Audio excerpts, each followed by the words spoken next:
Bonjour, je suis Philippe Rosier, je suis directeur général de Symbio, qui est une entreprise leader des systèmes à hydrogène, de piles à combustible. Nous sommes une entreprise codétenue par Michelin et Faurecia et nous développons des systèmes de piles à combustible pour la mobilité et en particulier la mobilité lourde.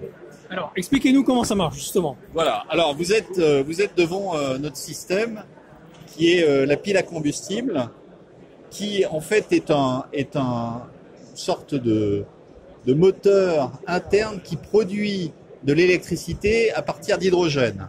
Donc vous voyez des réservoirs d'hydrogène qui sont sous pression dans le véhicule, qui sont produits par notre actionnaire Faurecia, qui alimentent la pile à combustible pour produire de l'électricité qui permet de recharger la batterie. Donc vous avez un système de véhicules électriques avec à bord une production d'électricité qui permet d'augmenter l'autonomie, qui permet une recharge rapide puisque ces réservoirs sont rechargeables en quelques minutes comme un véhicule thermique et qui permet également d'avoir de la puissance à bord pour toute la mobilité lourde.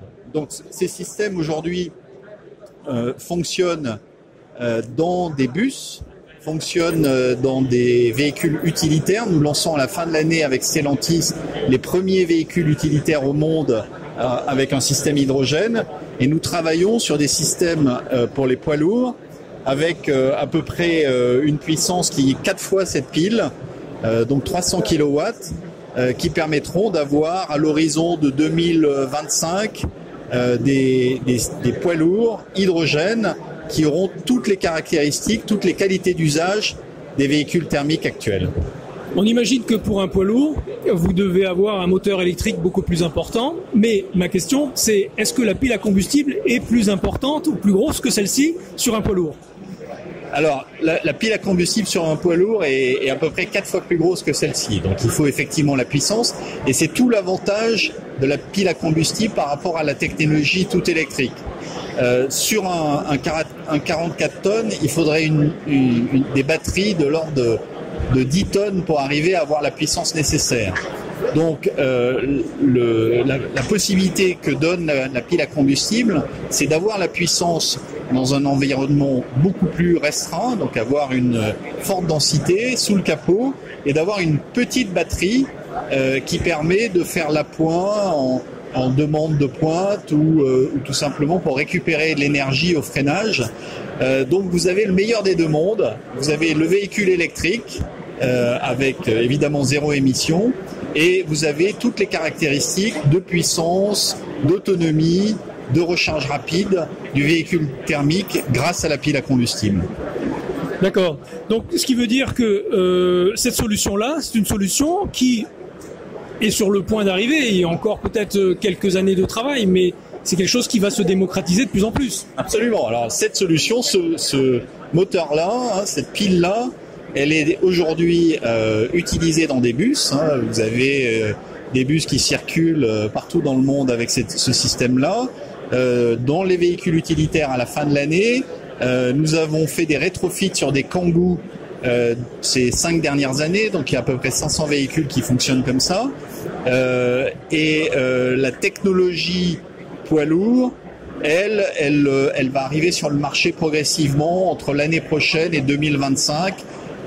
En fait, la problématique est moins sur la pile à combustible, puisqu'au fond, il faut installer plusieurs de ces piles-là que sur le réservoir, parce que pour atteindre l'autonomie 1000 km poids lourd, il faut des technologies de réservoir d'hydrogène liquide, alors que sur les autres véhicules, on est en hydrogène gazeux. Donc c'est en fait sur la partie réservoir qu'il y a encore quelques développements à faire, mais vous avez déjà des véhicules, des 32 tonnes qui circulent aujourd'hui en Europe avec des piles à combustible. Ok, est-ce que vous êtes déjà en pourparlers ou en avancée de recherche ou d'études avec certains constructeurs, à moins que ce soit confidentiel Alors, c'est effectivement confidentiel, mais oui, on est en avancée. On est aujourd'hui en train de développer des projets, des démos en Europe et aux États-Unis. Donc c'est vraiment des choses concrètes qui sont en train d'être mises en place. L'élément que vous voyez sur ce salon qui avance en parallèle, c'est la production d'hydrogène et la distribution d'hydrogène décarboné dans les stations, parce que ça sera aussi évidemment un point clé du déploiement de cette solution. Mais effectivement, c'est une solution très concrète qui est disponible aujourd'hui pour la mobilité, on va dire, intermédiaire, et dans 2 ans, 3 ans pour la mobilité lourde. Parfait, donc on a des solutions pour justement protéger notre planète et c'est quelque chose qui va arriver très bientôt. Donc. Exactement. Donc ça c'est très bien. Merci beaucoup pour ce moment. À bientôt.